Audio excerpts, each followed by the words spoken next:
Have you ever noticed that something you avoided for weeks can suddenly get done in 40 minutes when the pressure gets high enough? The email you couldn't bring yourself to write, the project you kept circling, the decision you kept pushing into tomorrow. For days, it feels foggy, heavy, complicated. You think about it, avoid it, rethink it, open the document, close it again, and somehow the whole thing keeps following you around in the background.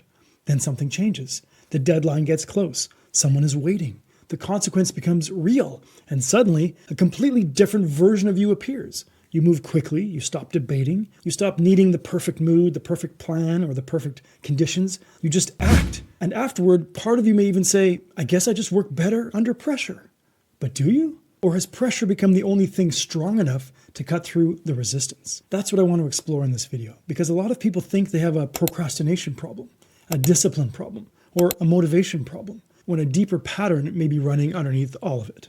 Your system may have learned to wait for urgency before it lets you move. And if this resonates, I've put together a free subconscious starter kit that can help you begin understanding how deeper subconscious patterns shape your thoughts, emotions, behavior, and follow through. You can find the link below. But let's start with a simple everyday example, because you've probably seen this pattern in your own life more often than you realize. Think about the house when guests are coming over. All week, the mess is there. The dishes are there, the laundry's there, the pile on the counter has been there so long, it's basically become part of the room. You see it every time you walk by. You tell yourself, I should deal with that. And then you don't. Maybe later, maybe after this one thing, maybe when you have more energy. Then you get the text. We'll be there in 40 minutes. Suddenly your entire internal state changes. You're moving through the house like a field commander. You know what needs to be cleaned, what can be hidden, what can wait, what nobody will notice, and what absolutely has to be handled right now.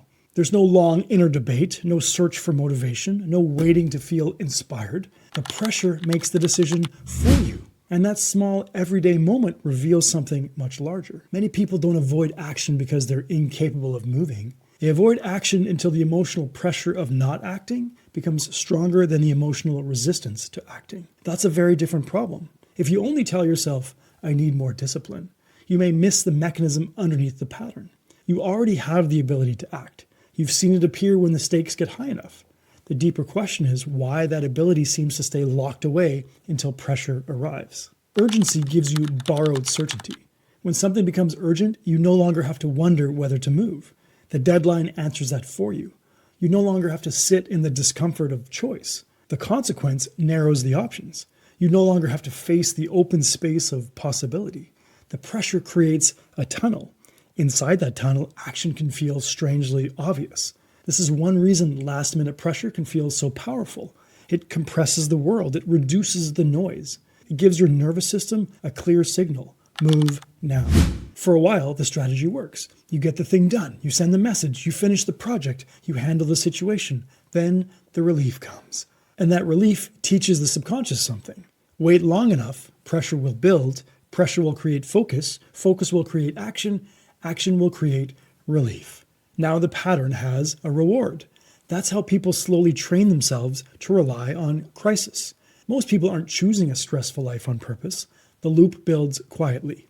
You delay, pressure rises. You act, the pressure drops. Your body feels the relief and learns this is how we get things done.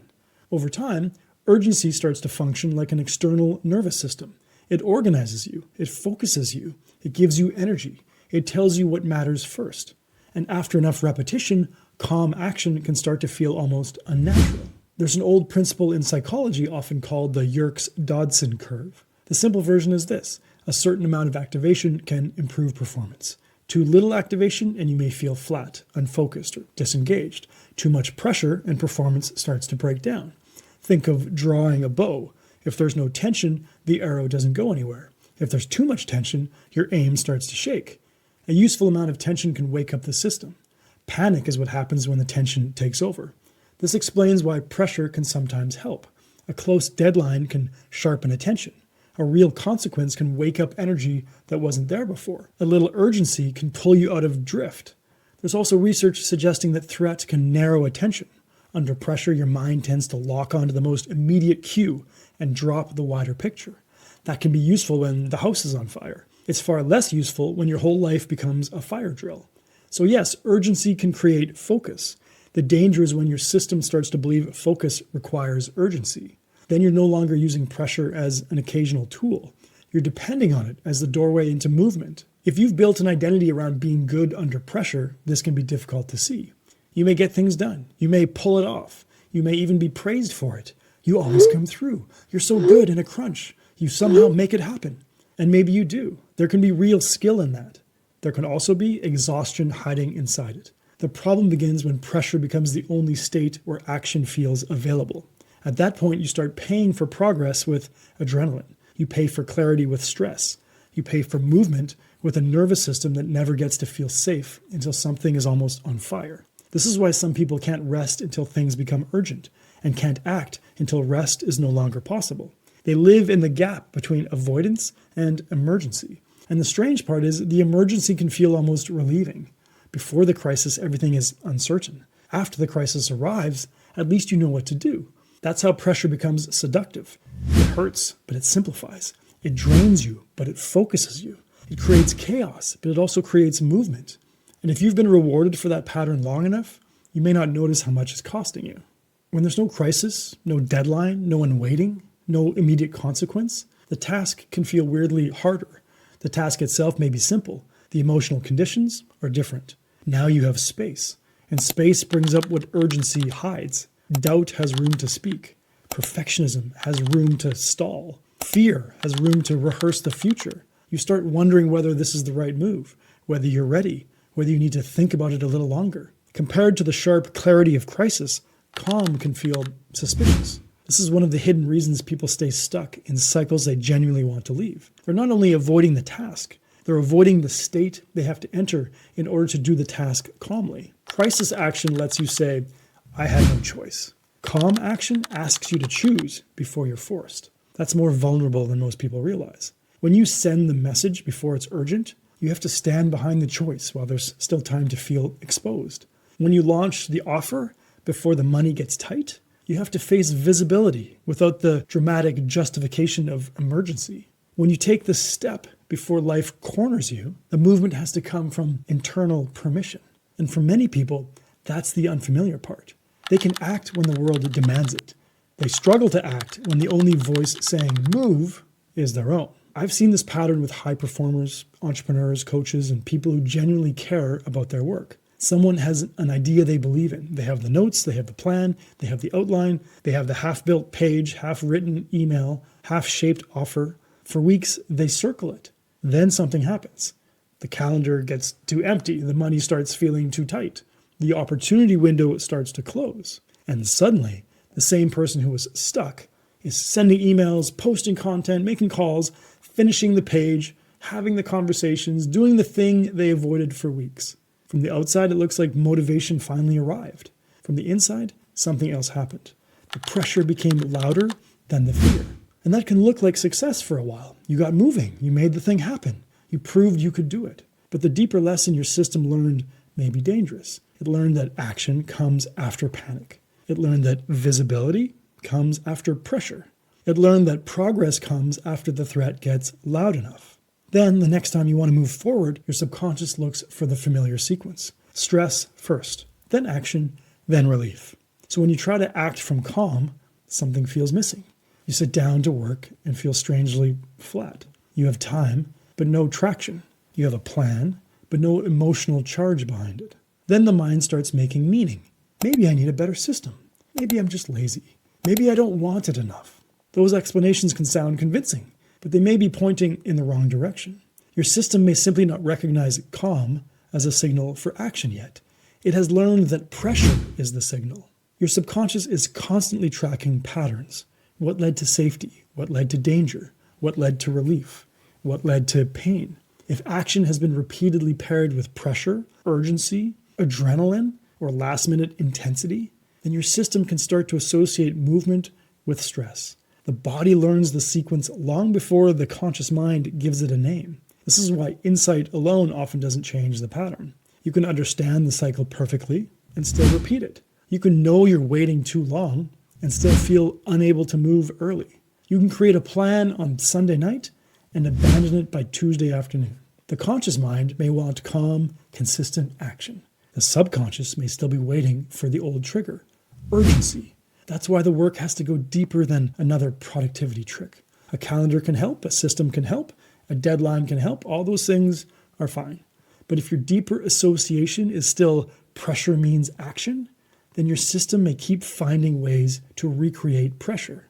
You're not only learning to manage time, you're learning to feel safe in a different internal state. That's the real rewire. The goal isn't to become more intense. You don't need to turn your life into a motivational boot camp. The deeper shift is learning that movement can come from calm. You can take the step before the panic. You can send the message before the consequence. You can make the decision before the emergency. At first, that may feel unfamiliar. It may feel like nothing is happening simply because you're used to action having a certain emotional soundtrack: stress, pressure, urgency, intensity. But calm doesn't mean nothing is happening. Calm may be where the new pattern begins. One of the most powerful shifts is to start separating action from panic in small, repeatable ways. Don't try to overhaul your entire life overnight. Pick one place where you normally wait for pressure. One message, one conversation, one piece of work, one decision you'd usually delay until the emotional temperature rises. Then take a smaller version of the action earlier than your old pattern wants to. Not perfectly, just earlier. You're teaching your system a new sequence. Clarity first, then action, then relief. The order has to change. If relief only comes after panic, the body keeps choosing panic. If relief starts to come after calm movement, the subconscious begins to learn something new. We can move before the crisis. We can act without the adrenaline. We can trust ourselves before life corners us. That's how the old loop begins to loosen. Not through one heroic breakthrough, through repeated evidence that calm action is safe. Here's a simple way to begin. Choose one thing you've been delaying, something real but not overwhelming. Then ask yourself, what's the smallest honest action I could take before this becomes urgent? Not the perfect action, not the complete action, the smallest honest one. Write the first paragraph, make the first decision, have the first conversation. And before you do it, pause for a moment. Let your body notice that there's no crisis, no fire, no emergency, just a choice. Then take the step from there. That may sound almost too simple, but the simplicity is the point. You're interrupting the old emotional order. You're no longer waiting for panic to give you permission. You're giving your system a new experience. Action can happen before fear takes over. That's the kind of repetition that changes the pattern. This is why subconscious work is so important. A productivity tip might organize the surface.